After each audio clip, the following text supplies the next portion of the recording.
There is the bell, and that means soccer is in session. What is up, everybody? My name is Madison Crews, and I am so excited to be back and doing this podcast again. I really enjoyed doing all the college stuff last year, and I'm really excited to kick this back up for the high school season coming up.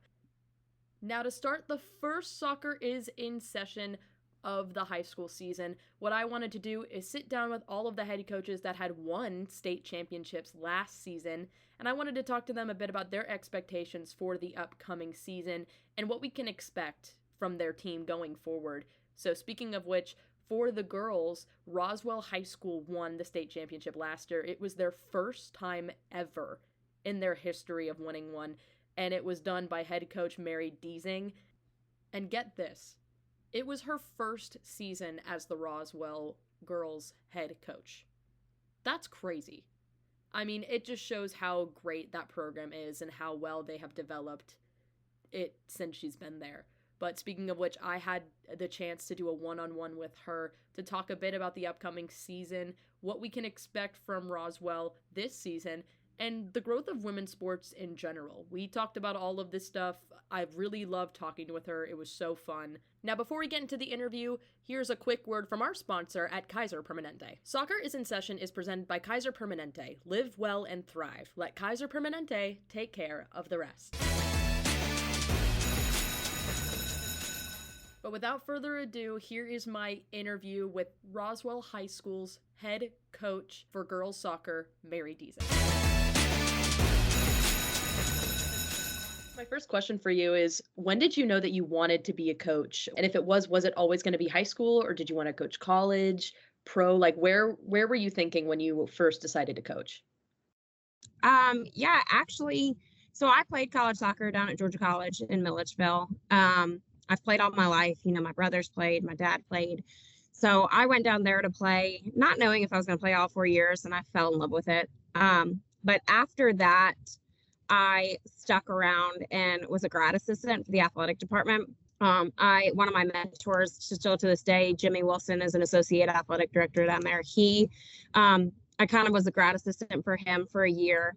And in that time, there was a transition in the girls soccer coach. And when the new coach came in, Hope Clark, she needed an assistant. And so she brought me over as a grad assistant for the soccer team. And that's kind of where it all started. And from there, I just kind of fell in love with coaching. I stayed down there after I graduated grad school, I stayed down there for a year as her full-time assistant. And then I realized, I loved the college world, but I think I had an education degree and I really wanted to teach.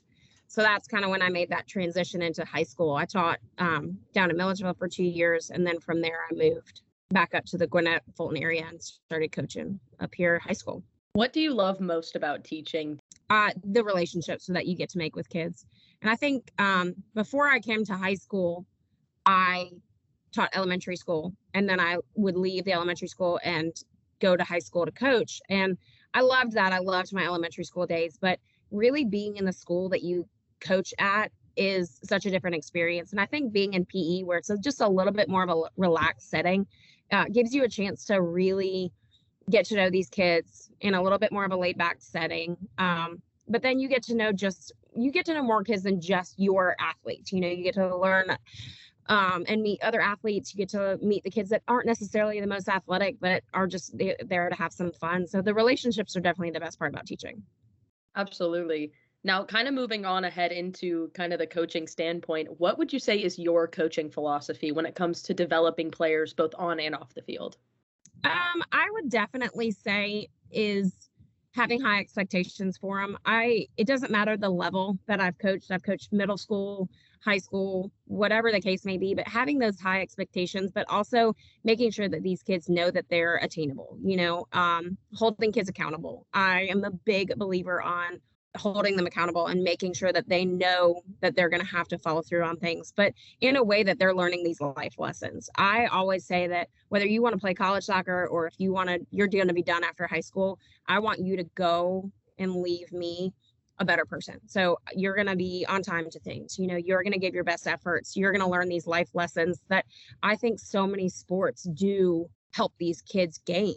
I'll say to this day, like playing college soccer made me a better college athlete. I mean, a college student, because I had to have my grades. I had to be on time. I was held accountable. So I think I want to make my girls better people in the long run for the future, whether it's for soccer or just the real world, you know? And I feel like you see that a lot. I mean, even just like, parents putting their kids into sports, and even when I did sports as well growing up, it really kind of helped give me a sense of community and like belonging. And I think that's something that's so pivotal, especially today. Oh, absolutely. And I think with girls, especially, having that kind of like sisterhood, coming from a girl who only had brothers growing up, like your teammates become your sisters, and those are the ones who are going to stand by your side all your life, and creating that family atmosphere on the teams, I think has been a huge reason that we've been so successful for so long is at different schools, is creating that environment of trust, but also work rate. Absolutely. And you talk about holding your kids accountable and making sure that like they know the expectation coming in. How do you involve your players in a lot of the decision making for these games, like whether it be having them be captains or leading practice? Like how do you kind of balance that with your girls? I think every year is different. I think that's why I enjoy high school so much, because every year is going to be different. You're going to have new freshmen coming in, you're going to have seniors graduating.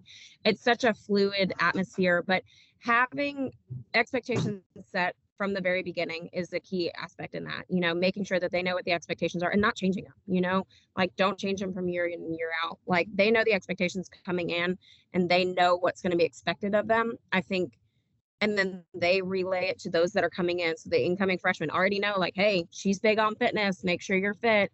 But then from there, we are big, and it's my coaching staff and I, that we're not ones to just like let a team vote for captains and stuff. We really wait and we look and we see which girls are going to step up and which girls are going to really be the true leaders of the team, whether it be the vocal leader, whether it be the lead by example leader, because you're going to have different types of leaders. And I think once that happens, then those captains are named. And then I like to rely on my captains a lot. Like I will be the one to address the team, but I also give some stuff to the captains and be like, hey, y'all need to figure this out as a team before I get involved, because it needs to come from them. And it kind of gives the team a sense of, ownership in the decisions that are being made if they're the ones that can help make the decisions.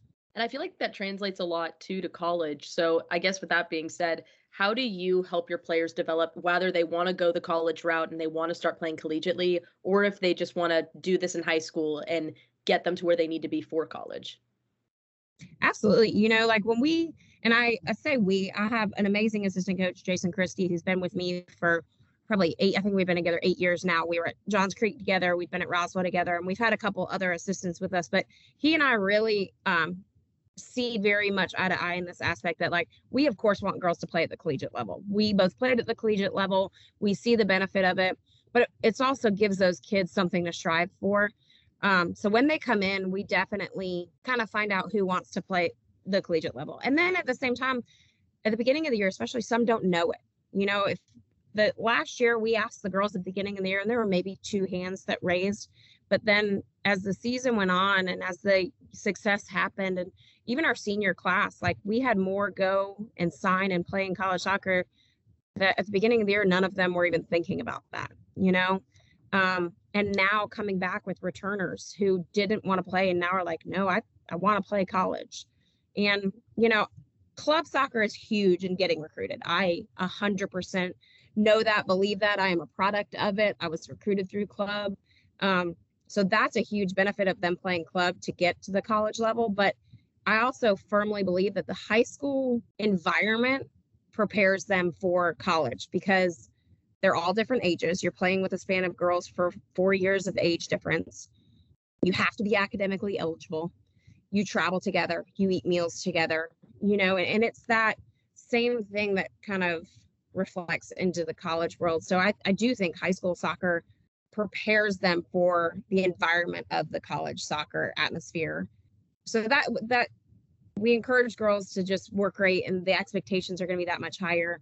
But also, if you're not going to play in college, that's fine. That doesn't hurt our feelings by any means, but like we kind of have that to try to instill in them that like want to be successful, whether you're going to go on to the next level or not. Like you're out here, make the most of it. Like do what you can do to be the most successful that you can be until your time is over. I love that. And I mean, you mentioned too the club aspect of it all, especially here in Georgia. The growth of soccer from the club level even into the high school and the collegiate level is has been huge. So, I mean, talk to me about that growth and kind of where you came from being an athlete to now coaching in that sport in high school. What has that development been like from your eyes? Yeah, I mean, the club world has blown up since when I played club. There was just a few small clubs, you know. It's crazy to see all the different clubs now. And, you know, club soccer is where you're probably going to get most of your looks and most of your offers and things like that. And I know that. I mean, that was me. That's how I got recruited. I do like that more and more coaches are seeing the value in the high school realm, because there are those teams that are extremely successful, and that there are the high school teams that are developing their girls just like any club team would, you know. Um, of course, I love seeing female sports just on the rise. Like, I love when I see little girls out there wanting to play. We host a fundraiser called our little snowball camp, and it's second through eighth grade girls that come out and they train with the coaching staff and the girls JV and varsity team. And I love, those are my favorite kinds of things, because you really see kind of the future of female sports. And it's been awesome to see the progression of it. And the more girls that I coach that go on to play in college is honestly probably the best part about it, because they truly fall in love with, they fall back in love with, or they just continue that love of the game of soccer, which is such a big part of my life. I completely agree with you. I mean, the growth of women's sports in general overall, and I mean, talking just about soccer too, it's grown tremendously. And as someone who's been following soccer since they were like 11, 12 when I played it, and then even now, I love getting to watch women's soccer really develop and grow, especially here in the US and even in Georgia too. It's been a lot of fun. I'm very excited to see where it goes from here. Absolutely. Yeah, it's awesome. And now I want to talk a little bit about your success. Let's talk about the state championship last season. It was the first state title for girls soccer in Roswell. What does it feel like to have that legacy at Roswell now? It made me so happy for the girls. Um, I do not take credit by any means for that. I have an amazing coaching staff that surrounds me, but those girls had the grit, they had the passion, they had the drive. And, you know, they had that mentality that no one else thinks we can, so we're going to. You know, when my coaching staff and I took over last year, we kind of changed some things, and we had to instill different work ethic and things like that into these girls. We definitely changed the style of play that they were used to, the pace of the play, you know, just the technical pieces of things. But as the season went on, they really started to buy into the coaching staff, which is, I mean, that's it right there. Like, if the girls buy in, then that's the game changer. So they bought into what we were asking of them. And, you know, it was a bumpy road. Like, I mean, I still to this day, we were the 4 seed. You know, we came out of region play, barely making it into playoffs as the 4 seed. We were on the road for 5 games, which is not easy to do.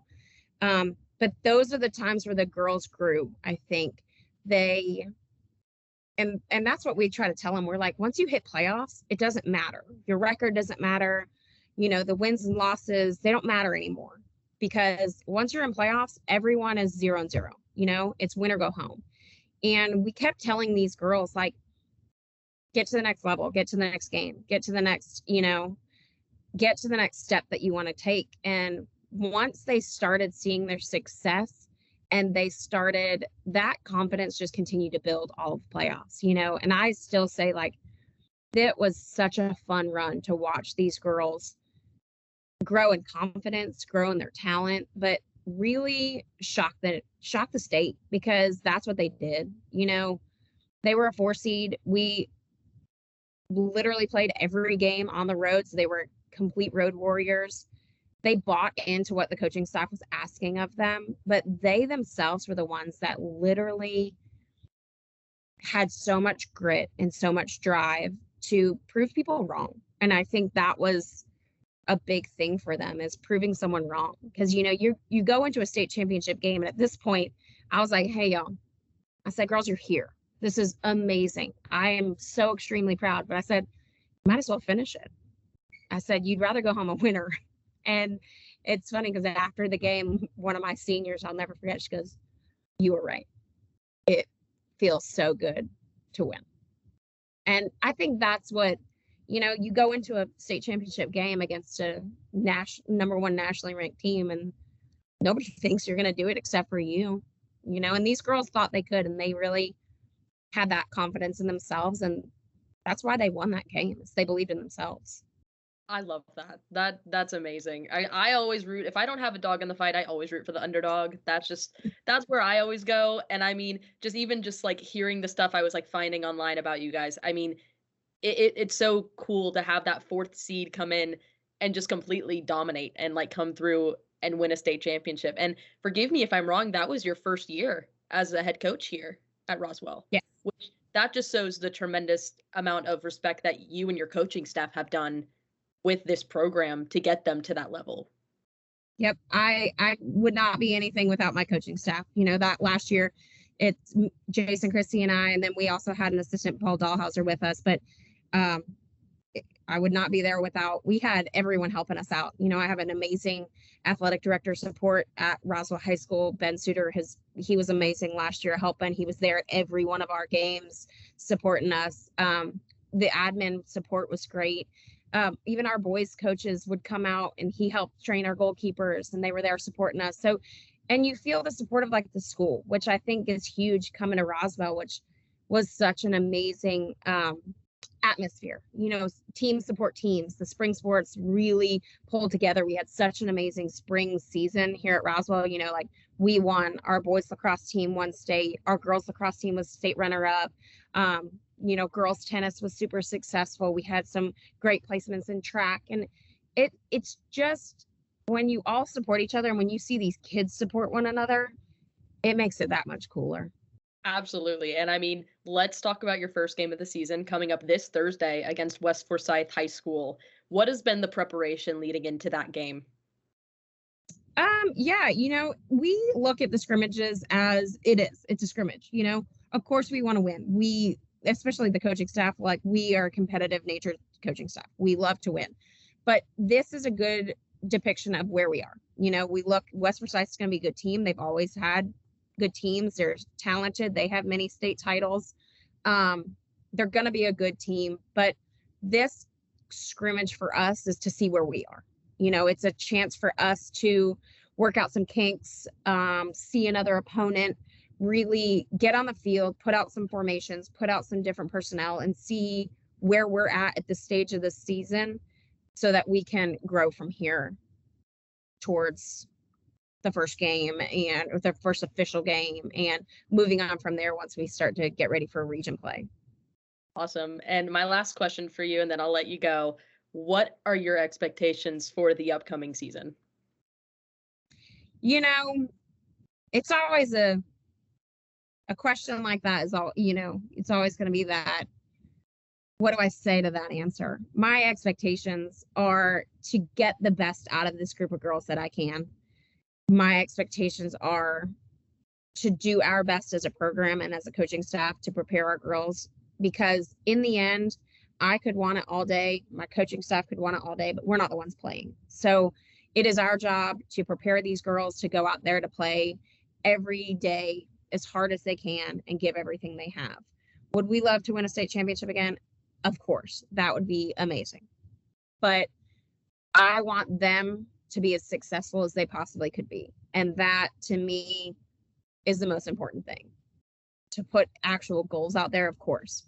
You want to win region, you want to win state, you want to, you know, or you could go into as detailed as you want to be. But if we do our job as a coaching staff, then I want to prepare these girls to give everything that they have day in and day out. And I think then the rest will take care of itself.